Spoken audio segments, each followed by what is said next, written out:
Hey everyone, I'm back with my low quality camera, the usual, my kind of gravelly voice right now, and I currently can't hear partly from my radio because I messed it up last week. But I'm here today to talk about something that is very special and holds a very dear place in my heart. The movie that I just saw about around 9:45 it finished, Avengers Endgame. I will be discussing massive spoilers for this movie, so click away from this review until you go see the movie, because I understand I'm recording this, it's Friday midnight right now, if 12 a.m. on Friday, but I really feel like I need to discuss this. So go see the movie before you watch this review. I will say this again. I will be discussing massive spoilers. I will be discussing the plot of the film and what I think about the film in general.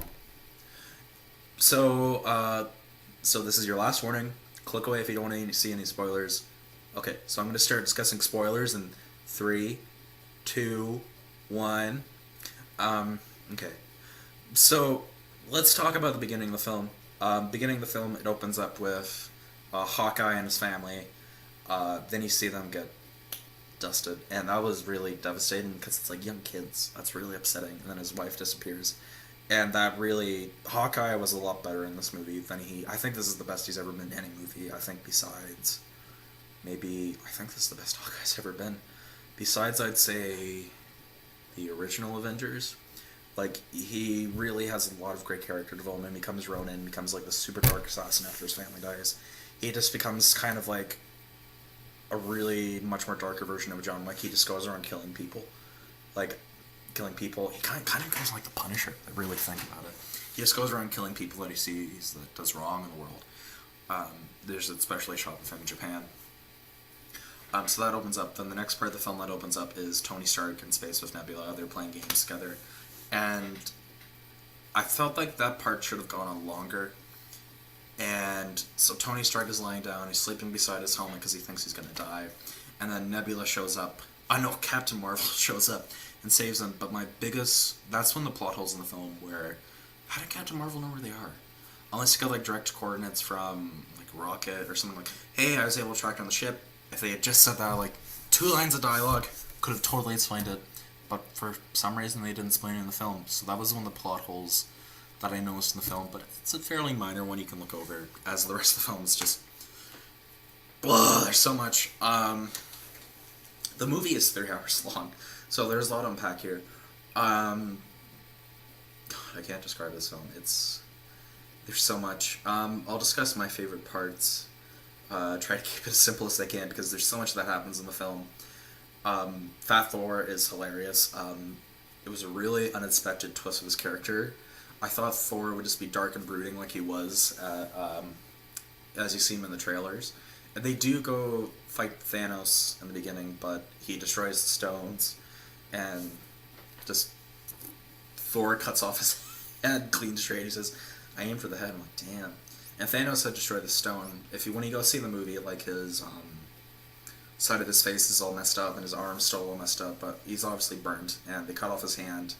Of course, a reference to The Empire Strikes Back, because that happens in every Marvel movie or Avengers movie. Someone gets their hand cut off at some point. I think that's in every Marvel movie, more or less. Someone gets their hand cut off as a reference to The Empire Strikes Back. Very consistent Easter egg, I will admit, on Kevin Feige's part. So they do that. And then sort of there's a really awesome thing for Tony Stark, as he has a young daughter now named Morgan with Pepper Potts. So I thought that was a really nice moment. Moments when they're traveling back in time to, I say, like 2012 with the Avengers and stuff like that. That was great. So you have, basically they're trying to get 3 stones at once, because you have the Time Stone in New York, the Mind Stone in Floki, and the Tesseract all there at once. So they're all trying to capture the stones at once. And that was great. So you have the Hulk with the Ancient One. The Ancient One shows up in this one because Doctor Strange isn't currently the Sorcerer Supreme at that time. So she gets a part, and there's a great exchange between her and Banner, where it's kind of like, why should I give you the stone? If I do this, we'll mess up the timeline. And Hulk's like, Doctor Strange said he saw 14 million different versions of reality, and he willingly gave the time stone in one. And she's like, wait, I don't see that in the future. Because she's able to see in the future. She's able to see into her own death and what the decimation is going to be, or the snap. She knows what's going to happen. But basically, she just gives up the time stone willingly. And Robert Redford appears in this movie. Then you have Frank Grillo, and then you have it's kind of like a bald Mexican guy. I don't know his name. Jasper Sitwell. That's the name of the character. He shows up, and there's this great moment where Caps is like Hail Hydra them as they're taking away the scepter, and they're just all left speechless in the elevator. It's a great moment. And then there's a moment where Cap fights the 2012 version of himself, and there's this great joke. Basically, you have Tony Stark from the future going to where all the Avengers are. You know, in the ending of the original Avengers, you have the mole surrounding Loki, and it's like, I'll take that drink now. And Ant-Man's there with many comments. That suit doesn't do anything for your ass, Steve. And it's a great line, and that it says it's like America's ass, and it's just it's hilarious. So that was really great. They make Tony Stark have a heart attack. I should also probably explain how they use time travel in this movie, because if you travel back in time and remove the Infinity Stones, wouldn't that mess up the timeline? Basically, Marvel Comics, how time travel sort of works and what the results of it are is, you had the original story where this idea sort of first came, Days of Future Past. If you know anything about that. If you know anything about the original comic, they send the young Kitty Pryde back in time into her younger consciousness. She fixes the timeline, she prevents the events that lead to the events of future past, such as the assassination of Senator Kelly and Charles Xavier by Mystique, and those events will lead to eventually the Sentinels taking over and killing all mutants and all of humankind. But basically, she did technically fix the timeline, but when she traveled back into the future, she still found that her original timeline she came from, the Days of Future Past timeline, is still the same. So basically what happened is, as a result of her time traveling, she created an alternate reality.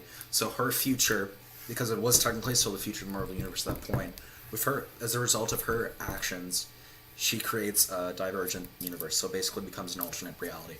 And that's how time travel sort of works in this movie. Which is an easy enough explanation to explain, because you get into the whole idea of paradoxes and issues like that, like, major spoilers again, Nebula kills her past self from 2014 in the film, and I was kind of thinking for a minute, like, why didn't she just disappear? But I realized technically, because they travel back in time, they create an alternate reality from when they travel back in time, so technically past Nebula from 2014 is technically from an alternate reality, so shoots herself, nothing happens. The events of the main timeline are preserved, but all these other realities, their timelines kind of get messed up until they bring back the stones, which they eventually do, and I'll get to that later. That's also very important. The other great moment I really liked in the film was, you have the death of Black Widow. So her and Hawkeye or Ronin, in this case, travel to Vormir. So they all split into teams. So you basically, the one team you have War Machine, Nebula, Hawkeye, and Black Widow travel back in time to 2014 to get a Power Stone and the Soul Stone. They do get the Power Stone, but there's complications because Nebula is hooked up to her past self, like on her system. So Thanos is able to see what future Nebula is doing and future War Machine is doing. He's like, oh, very interestingly. So they do capture them, and they get pin particles, and they're able to travel forward in time. That leads to the final battle, but I'll get back to that. But let's talk about the Soul Stone. So Red Skull does show up again, and he says, like, son and daughter of those such and such. And you think that Hawkeye is going to sacrifice himself to get the Soul Stone, but he doesn't. They do a great twist where it's Black Widow who's going to do it. Because I thought Hawkeye was going to die in the film. I felt that was the rational explanation. But when I think about it now, the Black Widow's character is infertile in the universe because they messed with her ovaries when she was young to prevent her from being able to give birth to children. So she's no family besides the Avengers, but it kind of made logical sense because Hawkeye still technically has a family. That would be very devastating if you lost a father. That does happen to get to that later in the film. The character becomes a father, as I already mentioned. So it makes sense. Her death was sad. It mirrored a lot of Gamora's death, just kind of lying in the same pose for the Soul Stone. Clint Barton he's like lying there in the water like Thanos. He has the Soul Stone, but he cries over it because he's devastated. So it's a really interesting parallel to Infinity War. There is some Christ imagery in this film I noticed where Tony Stark sacrifices himself to save the world. I'll get to that later. So that was a really great moment. Past Thanos from 2014 figures out like, oh, I know what you're doing. You're traveling through time to get all the Infinity Stones. So I'm going to travel forward using pim particles I got from Future Nebula to fuck up the Avengers base. Excuse my language. So another great moment is they finally assemble the gauntlet together, and Hulk is the one that brings everyone back. Basically, they don't undo the timeline that's happened. So 5 years pass in the film, in the timeline of the film. Tony Stark's had a daughter in this time. He's like, I don't want to mess up the timeline. I want to have my daughter here still. I don't want to change everything back, which is totally understandable.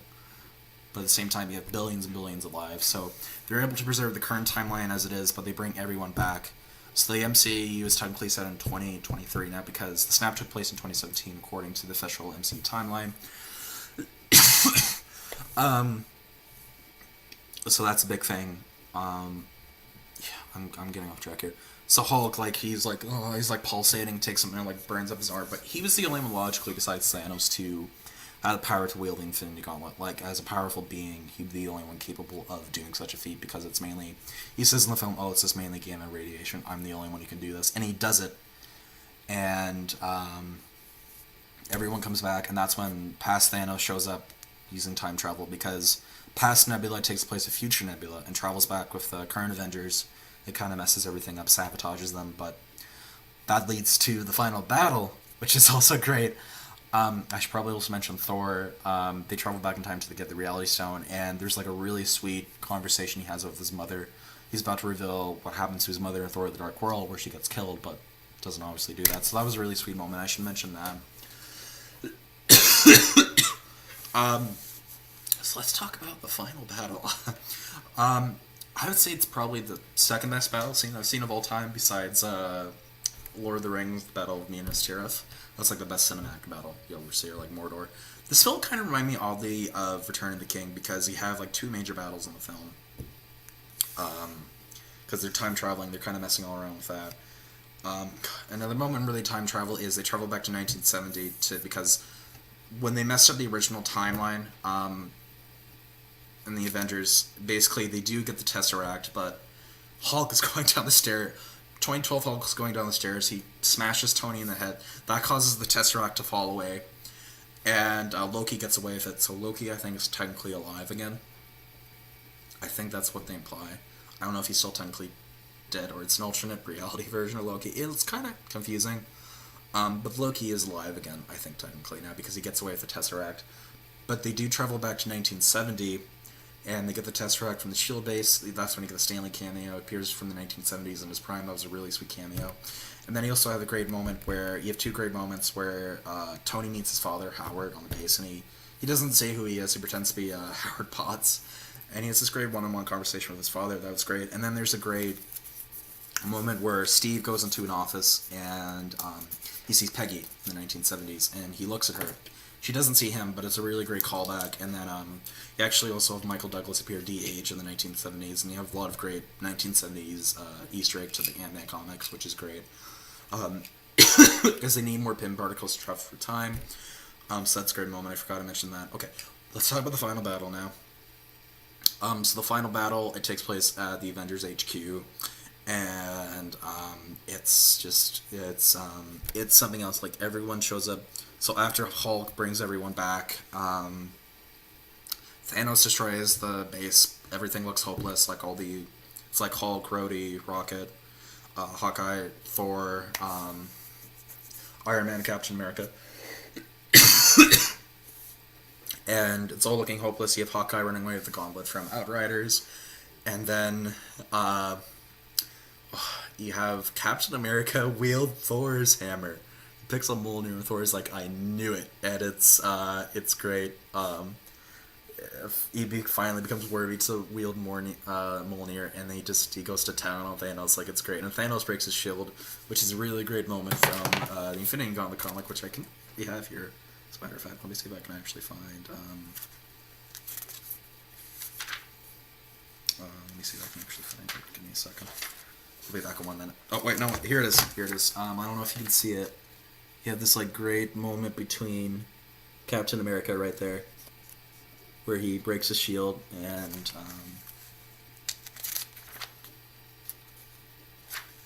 And he says, if you can see here, as long as one man stands against you, Thanos, you'll never be able to claim victory. Noble sentiments from one who's about to die.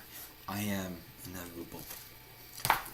He wields Mjolnir, and you have him standing alone against like Thanos' army. You have like the Black Order. You have all the Chitauri there, and it's just him standing there.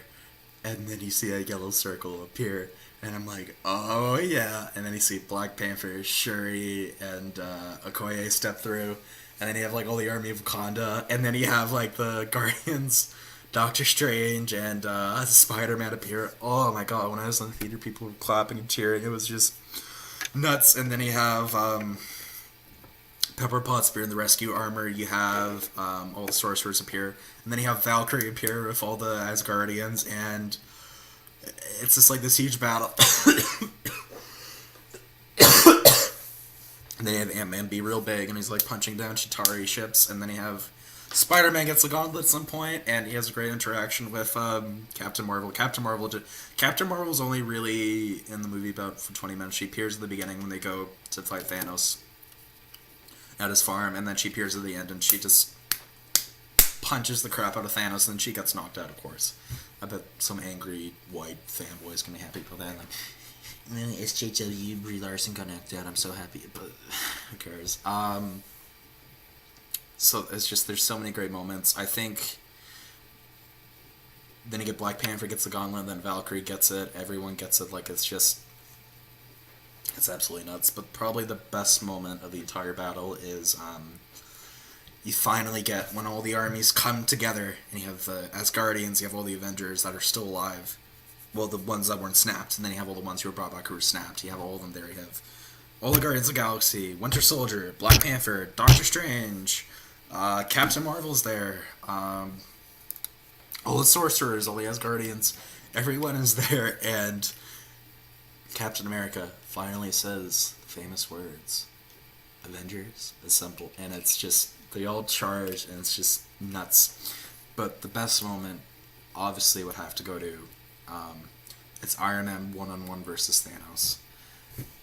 And Thanos gets the gauntlet, the Stark gauntlet, like Stark made a gauntlet out of the Infinity Stones, and he thinks like, ha ha ha, I'm gonna do the snap again, and I'm gonna destroy her.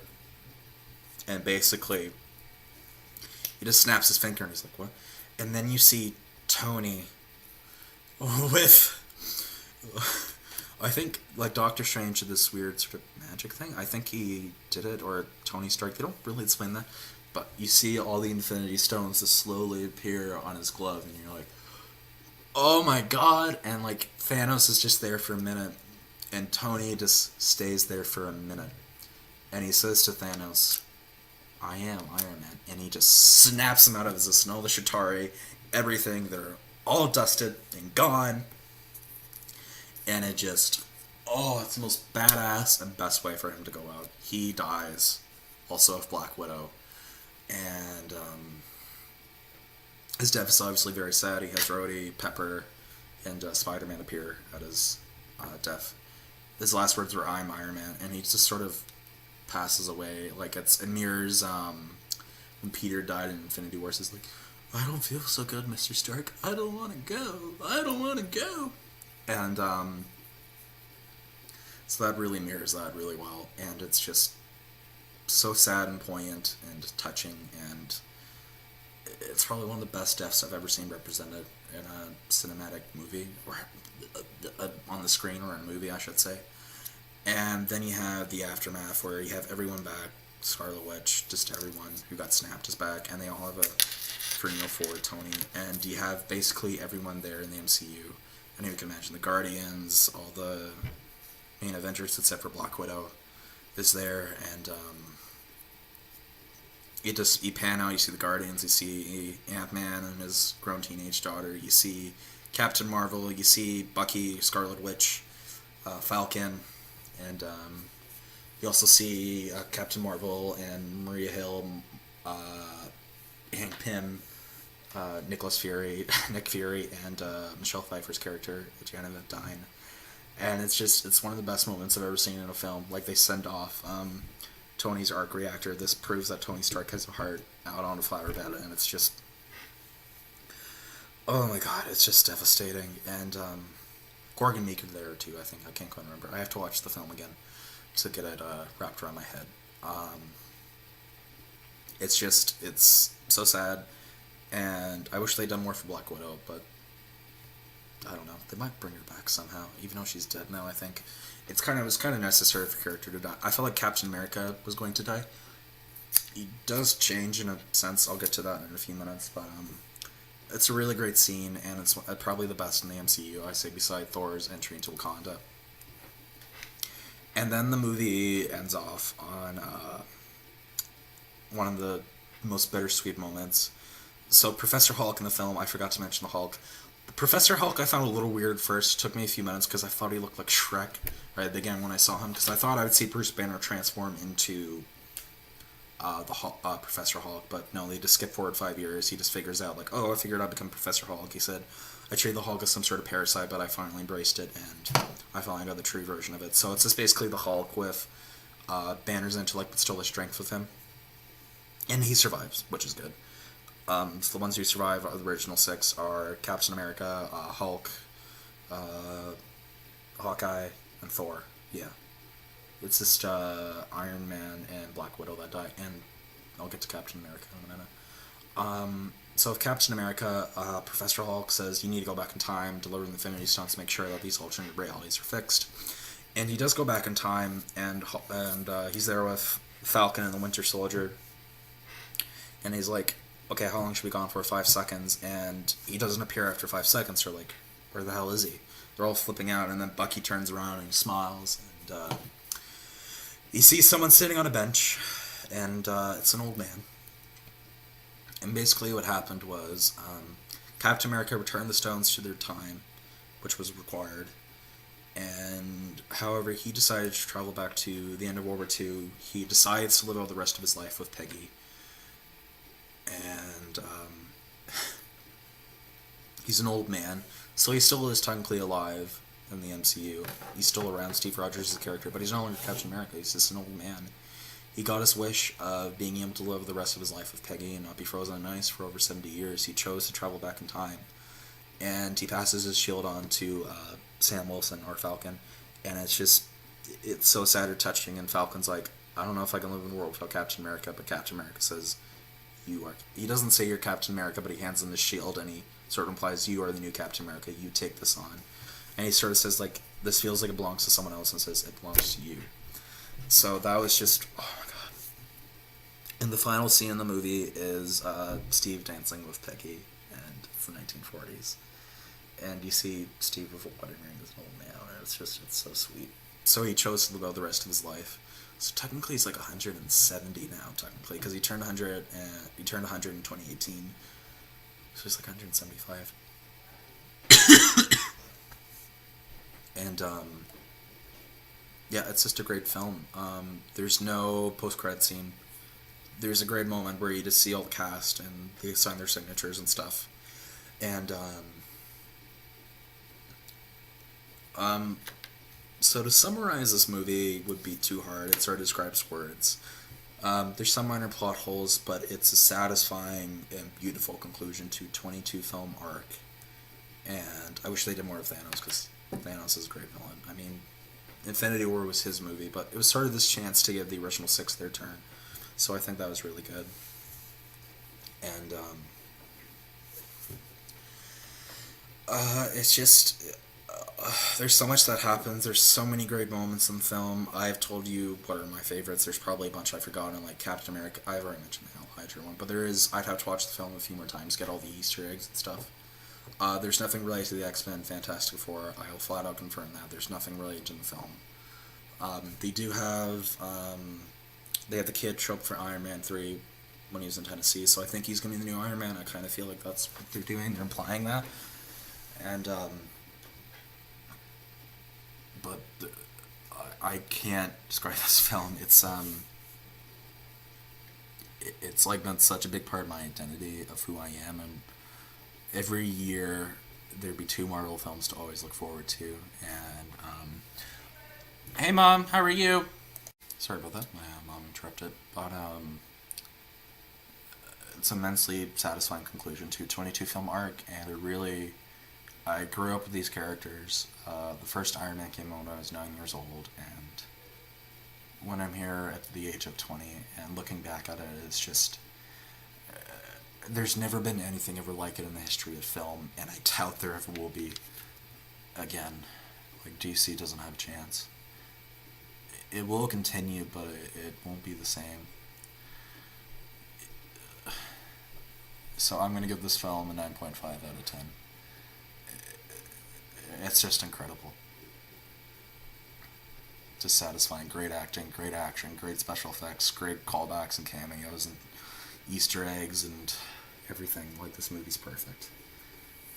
And,